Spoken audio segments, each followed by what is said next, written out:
मी कुठे कमी पडलो ते सांगावं, अशी खंत विधान परिषदेतील सदस्य अमोल मितकारी यांनी व्यक्त केली आहे.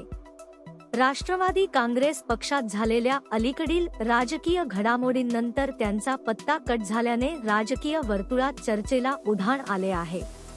विधान परिषदेतील कार्यकाळ संपल्यानंतर किंवा नव्या यादीत नाव नसल्याने मिटकरी यांनी आपली नाराजी उघडपणे व्यक्त केली आहे. मी पक्षासाठी प्रामाणिकपणे काम केलं, जनतेचे प्रश्न मांडले, तरीही मला संधी का नाकारली गेली हे मला समजले पाहिजे, असे ते म्हणाले. राजकीय विश्लेषकांच्या मते राष्ट्रवादी काँग्रेसमधील अंतर्गत बदल, नव्या चेहऱ्यांना दिले जाणारे प्राधान्य आणि संघटनात्मक पुनर्रचना यामुळे अनेक जुन्या नेत्यांवर परिणाम झाला आहे. त्यातच मिटकरी यांचा पत्ता कट झाल्याने कार्यकर्त्यांमध्येही अस्वस्थता निर्माण झाली आहे. मिटकरी यांनी अप्रत्यक्षपणे पक्ष नेतृत्वावर प्रश्न उपस्थित करत जर माझ्याकडून काही कमी असेल तर ते स्पष्ट सांगावं, मी सुधारायला तयार आहे, असेही स्पष्ट केले. या विधानानंतर राजकीय वर्तुळात विविध प्रतिक्रिया उमटत आहेत.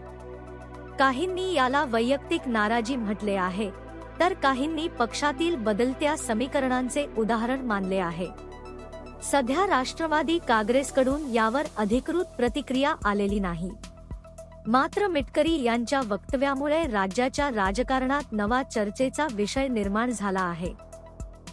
6 वर्ष अमोल मिटकरी त्या विधान परिषदेमध्ये त्याने काम केलं नसेल, 6 वर्षामध्ये त्याचा अटेंडन्स नसेल, 6 वर्षामध्ये शेतकऱ्याचे, जिल्ह्याचे, राज्याचे प्रश्न मांडले नसतील, महापुरुषांच्या अवमानाच्या विरुद्ध आवाज उठवला नसेल, असं एक तरी दिवस मला कोणीतरी दाखवावं. फक्त 2 दिवस मी आजारी होतो मागच्या पावसाळी अधिवेशनामध्ये, तेवढं जर स्किप झालं, तेवढं जर कार्यकाळ काढला तर 6 वर्ष पूर्ण क्षमतेनं मी विधान परिषदेमध्ये सभागृहात आणि सभागृहाच्या बाहेर पण काम केलं, जिल्ह्यात पण काम केलं.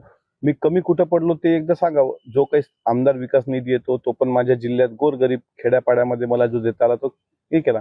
आणि अजितदादांना वारंवार भेटून मी जिल्ह्याचे प्रश्न सोडवण्यासाठी प्रामाणिकपणे प्रयत्न करत होतो, पक्षवाढीसाठी प्रयत्न केला. दुर्दैवानं मला तेवढं यश आलं नाही, अपयश पाहावं लागलं.